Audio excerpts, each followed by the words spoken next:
Hello and welcome to Motors for the Masses, and today we've got some news updates. We've got MV Agusta news, we've got KTM news, and we've got news of sales figures and how it's doing in the UK in 2025. So let's roll the intro and get cracking.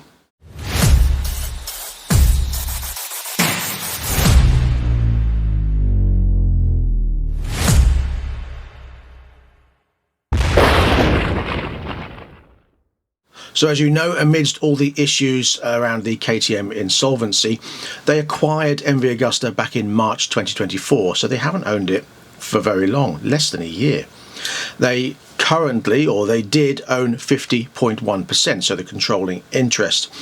That has now been sold back to the Art of Mobility SA, so the Sadarov family are back in full control of MV Agusta. They feel after a year of really good MV Agusta sales and MV Agusta being in a strong position, that they are in a position to buy back the controlling interest and have full control of MV Agusta once again. So let's see what happens for the brand of MV.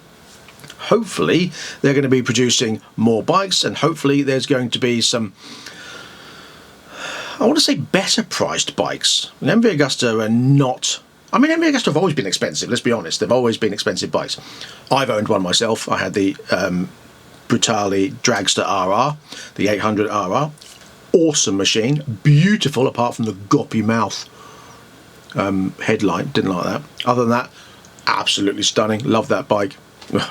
Had to sell it because it earned me. I actually made 500 quid in the sale after owning it for a year. It's phenomenal, really. But there you go. Brilliant, brilliant, brilliant bike. Now, KTM have announced that 2.2 billion have been applied for by the creditors. So they've got a lot of debt to try and sort out. Amidst all that, the CEO, Stefan Pierer, has stepped down. He's still involved in the company, but he's stepped down as CEO, and it's now being taken over solely by Gottfried Neumeister. I hope I've said that correctly. So what does that mean for KTM now? Well, they've got their court hearing coming up in February, so at the end of February, so it'll be interesting to see what happens with that. There are rumours that Bajaj from India and CF Moto in China are looking to buy into KTM, so to buy a stake in the company. I did predict that a while ago, and I think a few other people have mentioned that previously also. So let's see if that actually happens and what kind of controlling stake they have and where that puts KTM in the future. Be interesting to see what happens with that product in the future. I hope KTM doesn't die. I know they've had issues with chocolate parts and various other issues, parts supply and stuff like that, and I hope it doesn't completely destroy the brand altogether, because KTM are fantastic. I've had a KTM myself, the EXC F250, which I crashed and broke my leg on. My first ever crash ever, but it was fun doing it, and I got a great video out of it. And I loved the bike. Forgot about that bit. The bike was brilliant. The KTMs are superb. I think they're fantastic bikes. I've ridden a few KTM road bikes, and I loved them. Apart from a couple of them being uncomfortable, but other than that, brilliant bikes, fantastic. So I hope the product doesn't disappear, although the price needs to come down, but it has come down. So we'll see. We'll see what happens with the brand. And that brings me neatly on to the sales figures for January 2025 and how they compare to January 2024. Now, taking these figures directly from dealer news, you can see quite a change in the 2025 figures from 2024, and everything is less. Overall, you can see there's about a 30% loss in sales in 2025 January to 2024 January. If you look closely at these figures, everything is down. And I know it's not a huge amount, and I know you like figures, and that does represent better than percentages. So both are here. You've got less on mopeds across the board, quite a lot less as well. You know, we're talking between 20 and 38%. That's a big difference in sales from January 2025 to January 2024. So there's a massive loss in moped sales. Motorcycles, the adventure bikes, look how much they've come down. Look, Well, it was 1,129. They only sold 734 in January 2025. Everything has come down. Oh, apart from competition bikes, they've gone up slightly.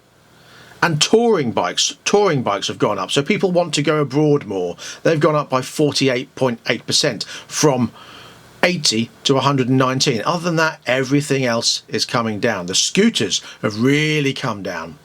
Classics come down. Naked bikes come down. Road sport bikes come down. What's interesting is that tricycles have gone up. So that's probably the insurgence of the three-wheeler scooter moped type bikes, or the 750 style bikes like the Yamaha Tricity and stuff like that, or the Peugeot MP3, things like that. When you look in terms of engine sizes, everything is at a loss across the board. You can see the percentages here. There is quite a lot. 125s have really not sold well this year. So in January 2025, you've got 1,292 bikes registered, as opposed to January 2024, 2,231 registered. That's quite a drop. 40%, or just more than 40%. That's a big drop. Everything across the board's come down, not quite as much, but everything across the board. Now, in terms of 125s, it could be that they just don't make as many 125s as they used to, so the range isn't there. Perhaps it's more people passing their test. Perhaps people don't care about bikes anymore. I mean, I know there's been a dramatic decrease quite rapidly over the recent years, but over the past decade there's been a steady decrease, I feel, of 125 sales over the years. And you can see here there's just a huge array of bikes across the board that have gone. And I don't know what's happening. I think possibly it's to do with cost. You've got the cost of the bike, cost of the insurance, cost to run it, cost of fuel, the fact that people just aren't as interested in two-wheel transport as they used to be. They're too busy on their phones rather than going out and enjoying riding bikes with their mates. I think that's what's happened with the 125 era.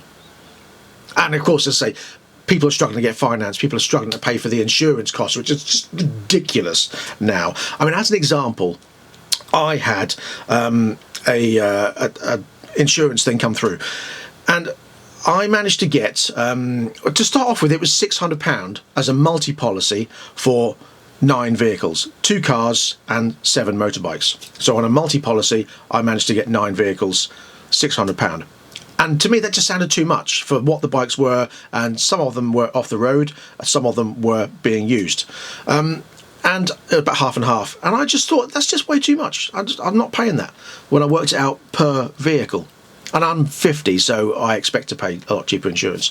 And I complained and complained and complained and complained, and after a couple of emails, I got it down to about £320. So £320 for 9 vehicles. I was happy with that. And I couldn't believe it. I just thought, okay, but you managed to go away and half my insurance cost by just complaining a bit. Can you imagine the amount of people that don't complain and just go, oh, my insurance has gone up, and pay it? I'm not doing that. The only thing I haven't done, and I've had to go to a different company and get it a lot cheaper, is my 125, my FB Mondial 125. Last year it was 60 quid fully comp. This year they wanted £259 for no other reason other than the company that used to do it no longer does those 125s, so it has to go to a different company. Right? That's not my problem. So it went to £259, and they called me. I ignored it to start with, and they called me and said, oh, do you want to go ahead with it? No. Why would I want to pay £259 when it was about 64 quid, I think, last year? I said, you need to make it a lot cheaper than that. So they went away, came back, within a few minutes, managed to get it to £104. Really? So you just magically went from £256 or £259, sorry, to £104. Really? Okay, well, definitely not. I'm insulted. I said, it needs to be at least 80 quid, otherwise I'm not doing it. Oh, we can't get it that low. No, that's what, forget it. I'll take it somewhere else. And I managed to get it to 70 quid. I couldn't believe it. Absolutely stunned at that. So yeah, annoyed. And you can get some absolute bargains if you complain. Some of them, if they don't manage that bike or in with that company, then you have to go somewhere else. You have to shop around. Don't be ripped off by these people. Really don't. Now, in terms of brands, of course, yet again, Honda are still at the top of the tree by quite some margin. 851 vehicles registered in January 2025. Yamaha second, 443, then BMW 412, down to Royal Enfield number 10. Lexmoto is in there again, number 6. You've got the top 10. You've got, I'll put it up here, you can see Honda, Yamaha, BMW, Triumph, KTM, still selling. I mean, it could be that they've lowered their prices quite a bit. Lexmoto, Kawasaki, Ducati, Beta, which is quite a surprise, but they're a re-insurgence of bikes in the off-road market, which kind of sort of ties in with the figures we saw earlier of the competition bikes sales. So overall, quite a drop in sales of motorcycles. Does that mean motorcycles are dying? Now, the used market actually doing pretty well. 51.9% increase in modern classic bikes. So you've got your Royal Enfields in there and your Triumph Bonnevilles and things like that. Custom bikes up by 39.6%. Naked bikes up by 30%. And adventure bikes up by 22%. There has been a slight decrease in used Honda sales, so to me that says people are keeping hold of their Hondas. Although one of the bikes that seems to be selling the most is the Fireblade, and the Honda NC 750X, so the one with the clutch or no clutch, the sports touring bike. And one of the best naked selling bikes is the Royal Enfield Guerrilla 450, and that doesn't surprise me at all because it is a great bike. Be interesting to see what happens with the new Bear. And one of the top sellers for the adventure range is the new CF Moto MT450. So that's a great thing to see, CF Moto coming through there. And one of the best reselling used bikes is the BMW S1000RR. Again, although these are best selling used bikes, it does beg the question, why are they being sold on? People are buying them and they're selling well, but they're one of the highest selling used bikes. So does that mean the turnover is quite high in them? I mean, you could argue from both points of view. They're great selling, they're selling well used. Yeah, why are they so used? Especially when they're so new to the market.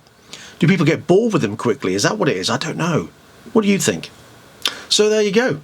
Interesting to see. Things are on the decline. Let's hope they get better. Summer is coming. It's just around the corner. Motorbike season is due to start any week now, as long as we don't have any more rain and greasy roads. A lot of greasy roads about at the moment. I'm noticing quite a bit of that recently. But yeah, there we go. So thanks for watching. I'll be back next time with something else. So until next time, please ride and drive carefully, but have fun. Bye-bye.